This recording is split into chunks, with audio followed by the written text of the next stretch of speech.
नमस्कार, SPD news में आपका स्वागत है। पेश है 3 नवंबर रविवार सुबह 6:15 बजे राजस्थान की बड़ी खबरें। भारत ने कनाडा के उप मंत्री द्वारा भारत सरकार के गृह मंत्री पर बिना सबूत आरोप लगाने और भारतीय राजनयिकों को धमकाने एवं उत्पीड़न का कड़ा विरोध जताया है। कनाडा सरकार को चेतावनी दी कि उसकी इस तरह की गैर जिम्मेदाराना कार्रवाइयों से द्विपक्षीय संबंधों पर गंभीर असर होंगे। मीडिया रिपोर्ट्स के अनुसार विदेश मंत्रालय के प्रवक्ता रणधीर जायसवाल ने शनिवार को यहाँ नियमित ब्रीफिंग में कनाडा से जुड़े विभिन्न सवालों के जवाब में कहा, हमने शुक्रवार को कनाडाई उच्च योग के प्रतिनिधि को तलब किया था। उन्हें 29 अक्टूबर को ओटावा में सार्वजनिक सुरक्षा और राष्ट्रीय सुरक्षा पर स्थायी समिति की कार्यवाही के संदर्भ में एक राजनयिक को नोट सौंपा गया है। नोट में बताया गया है कि भारत सरकार कनाडा सरकार में उप मंत्री डेविड मॉरिसन द्वारा समिति के समक्ष भारत के केंद्रीय गृह मंत्री के बारे में किए गए बेतुके और निराधार संबंधों का कड़े शब्दों में विरोध करती है। कांग्रेस महासचिव प्रियंका गांधी वाड्रा ने नरेंद्र मोदी के आरोपों को असत्य और निराधार बताते हुए कहा कि सर्वोच्च पद पर बैठे व्यक्ति को देश की परंपराओं का ध्यान रखना चाहिए और राजनीतिक लाभ हासिल करने के लिए ऐसी बात नहीं बोलनी चाहिए। सुश्री वाड्रा ने कहा कि भारतीय परंपरा में प्राचीन काल से अर्वाचीन तक सत्य की महिमा को उद्धृत किया है। उन्होंने कहा, राष्ट्रपिता महात्मा गांधी कहते थे, सत्य ही ईश्वर है। मुंडकोपनिषद में सत्यमेव जयते लिखा गया है, जो हमारा राष्ट्रीय आदर्श वाक्य है। जयपुर ग्रामीण के अमृतसर थाना पुलिस ने भैंस चोरी के मामले में 2 बदमाशों को गिरफ्तार कर चोरी की गई भैंस भी रिकवर कर ली है। प्रारंभिक पूछताछ में बदमाशों ने बताया कि वह इलाके से 11 से अधिक भैंस और अन्य जानवर चोरी कर बेच चुके हैं। बदमाशों के पास से पुलिस ने एक पिकअप भी बरामद की है, जिससे ये लोग भैंस चोरी कर अन्य जिलों में बेचा करते थे। जयपुर ग्रामीण एसपी आनंद शर्मा ने बताया कि गिरफ्तार बदमाशों ने 9 भैंस और 2 पाड़ी जयपुर ग्रामीण के अलग अलग इलाकों से चोरी करना कबूल किया है। अमृतसर थाने में 14 मार्च को सुनील यादव निवासी ढानी मलुका वाली तनहनुतपुरा ने रिपोर्ट दर्ज करवाई कि 4 तारीख को उसकी 2 भैंस और 1 पाड़ी चोर करके ले गए थे, जिस पर अज्ञात बदमाशों के खिलाफ रिपोर्ट दर्ज करवाई गई। पिछले 2 दिन दीपावली के पर्व पर आतिशबाजी और पटाखे फोड़ने के दौरान घायल हुए 80 से ज्यादा लोग जयपुर के एसएमएस हॉस्पिटल की इमरजेंसी में पहुंचे। इनमें जयपुर, झुंझुनू, धौलपुर, नागौर, अलवर और टोंक के 5 बच्चे और एक युवती आंखों में बारूद जाने और पटाखों की चिंगारी लगने से घायल हो गए। इनकी आंखों की रोशनी भी चली गई। डॉक्टर्स का कहना है कि बच्चों का ऑपरेशन कर दिया है, लेकिन रोशनी वापस आने की संभावना 10% से भी कम है।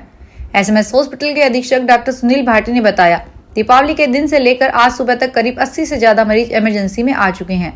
इसमें 9 से 10 मरीज की स्थिति गंभीर है। इनको भर्ती करके इलाज करना पड़ा। इसमें ज्यादातर मामले आंखों के खराब होने से संबंधित है। इनकी आज और कल सर्जरी की गई। राजस्थान विधानसभा अध्यक्ष वासुदेव देवनानी ने जनप्रतिनिधियों एवं पार्षदों का आह्वान किया है कि वे गरीबों की मदद के लिए आगे आएं। अजमेर में श्री देवनानी ने आज एक महिला सफाई कर्मी लता की 2 बेटियों की आगामी 13 नवंबर को होने वाले विवाह के लिए वार्ड पार्षद के पार्षद एडवोकेट अजय वर्मा की ओर से आर्थिक मदद का 1 लाख रुपए का चेक सौंपा। उन्होंने पार्षद वर्मा के प्रयासों की सराहना की। उन्होंने कहा कि जिस तरह उन्होंने 1 साल के अपने मानदेय को सफाई महिला कर्मी को देकर अनुकरणीय काम किया है, इससे सभी जनप्रतिनिधियों एवं पार्षदों को प्रेरणा लेकर आगे आना चाहिए और गरीबों की मदद कर उनका सहयोग करना चाहिए।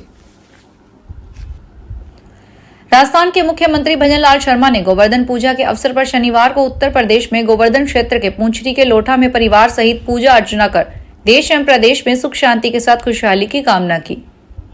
श्री शर्मा के साथ इस अवसर पर गृह मंत्री जवाहर सिंह बैडम के अलावा डी कुम्हेर एवं भरतपुर विधानसभा क्षेत्र के विधायक एवं अन्य जनप्रतिनिधि, पुलिस और प्रशासनिक आला अधिकारी मौजूद रहे। प्रतापगढ़ में चौथी सादड़ी नगर के श्यामजी बगीची स्थित पटाखा बाजार में खड़ी दमकल में अचानक आग लगने से लोगों में हड़कंप मच गया। इस दौरान मौके पर मौजूद दमकल कर्मचारियों और पटाखा व्यवसायियों ने तत्परता दिखाते हुए आग पर काबू पाया। राहत की बात यह रही कि कोई भी बड़ा हादसा नहीं हुआ। अब इस मामले में पालिका और प्रशासन द्वारा घटना के कारणों की जांच की जा रही है। अपने आदेश की पालना नहीं होने पर राजस्थान सिविल सेवा अपील अधिकरण ने कॉलेज शिक्षा विभाग के प्रमुख शासन सचिव और आयुक्त को अवमानना नोटिस जारी किए हैं। रेड के चेयरमैन विकास सीताराम भाले एवं अन्य सदस्य शुचि शर्मा की बेंच ने कॉलेज शिक्षा विभाग के प्रमुख शासन सचिव आरुषि ए मलिक एवं आयुक्त ओम प्रकाश बैरवा को नोटिस जारी कर पूछा कि क्यों न उनके खिलाफ अवमानना की कार्रवाई अमल में लाई जाए। दरअसल प्रार्थी assistant professor doctor BC Jat की अपील का निस्तारण करते हुए रेट ने 24 अप्रैल को प्रार्थी को एसोसिएट प्रोफेसर के पद पर पदोन्नत करने के आदेश दिए थे, लेकिन 6 महीने बाद भी आदेश की पालना नहीं हुई। राजस्थान में 1 स्टेट 1 इलेक्शन को लेकर सरकार में अलग अलग स्तर पर तैयारियां चल रही है। इसे लेकर मंत्री लेवल कमेटी का प्रस्ताव भी अभी अटका हुआ है। ऐसे में 7 विधानसभा सीटों पर होने वाले उपचुनाव के बाद सरकार इस पर फैसला ले सकती है। बताया जा रहा है कि वन स्टेट वन इलेक्शन का ये प्रस्ताव गहलोत सरकार ने बने नए जिलों की वजह से अटका हुआ है। 15 दिसंबर को सरकार की पहली वर्षगांठ है। इस मौके पर भी वन स्टेट वन इलेक्शन का फाइनल फैसले की घोषणा हो सकती है। पंचायती संस्थाओं और शहरी निकायों के चुनाव एक साथ करवाने को लेकर राज्य निर्वाचन आयोग भी अपने स्तर पर तैयारियां कर रहा है। एक साथ चुनाव कराए जाने पर कई कानूनी बाधाएं हैं। इसे लेकर भी कानूनी जानकारों से राय ली गई है।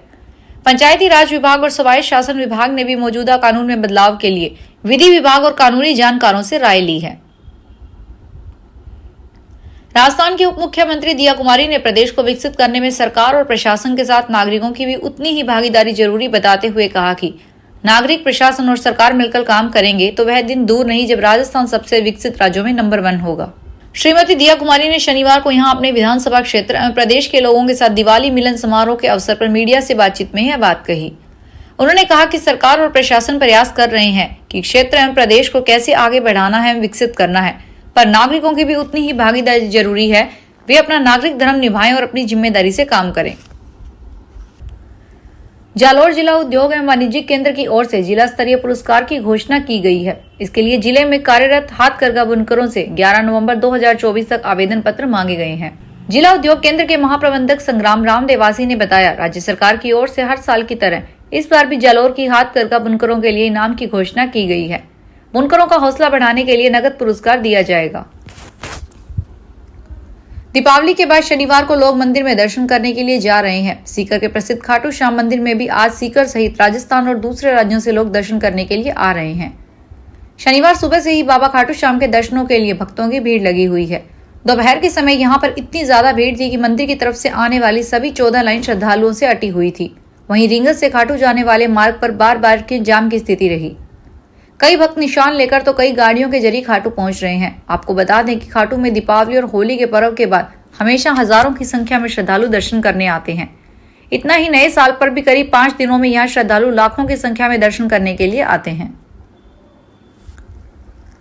18वीं लोकसभा का पहला शीतकालीन सत्र 25 नवंबर से शुरू होगा। मीडिया रिपोर्ट्स के अनुसार सत्र 20 दिसंबर तक चलेगा। इसमें वन नेशन वन इलेक्शन और वक्फ विधेयक समेत कई बिल पेश के आसार हैं। इसके अलावा जम्मू कश्मीर को पूर्ण राज्य का दर्जा देने का प्रस्ताव भी पास किया जा सकता है। 18वीं लोकसभा का पहला मानसून सत्र 22 जुलाई से 9 अगस्त तक चला था। पूरे सत्र में कुल 15 बैठकें हुई जो लगभग 115 घंटे तक चली थी। सत्र के दौरान सदन की प्रोडक्टिविटी 136% रही। आम आदमी पार्टी की राज्यसभा सांसद स्वाति मालीवाल शनिवार को दिल्ली सीएम आवास पहुंची। मालीवाल अपने साथ बोतल में काला पानी लेकर पहुंची थी। उन्होंने घर के बाहर पानी को छिड़का और बोतल गेट के पास रख दी।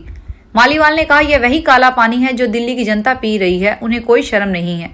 क्या दिल्ली में रहने वाले ये प्रदूषित पानी पिएंगे? ये दिल्ली सरकार की नल से कोका कोला की स्कीम है। मैंने मुख्यमंत्री को चेतावनी दी है कि ये तो बस एक सैंपल था। अगर 15 दिन के अंदर वो पूरी दिल्ली की पानी सप्लाई ठीक नहीं करती है तो मैं एक पूरा टैंकर भर पानी लेकर आऊंगी। उदयपुर के फतेह सागर पाल स्थित फिश एक्वेरियम के स्वरूप में बदलाव होगा। आने वाले समय में वहां पर एंट्री गेट पर टनल जैसा स्वरूप होगा। फिश एक्वेरियम में सालाना करीब 3.5 लाख टूरिस्ट आते हैं जो वहां पर 150 प्रजातियों की मछलियां देखकर जाते हैं। अंडर द सन एक्वेरियम के निदेशक कैलाश खंडेलवाल ने बताया कि एक्वेरियम में 8वां स्थापना दिवस मनाया है और अब आगे टूरिस्ट के यहाँ एंट्री गेट का स्वरूप में नयापन दिया जाएगा। उन्होंने बताया कि यहाँ आने वाले दिव्यांग को 50% एवं बीपीएल कार्ड धारकों को निःशुल्क प्रवेश की सुविधा दी जाती है।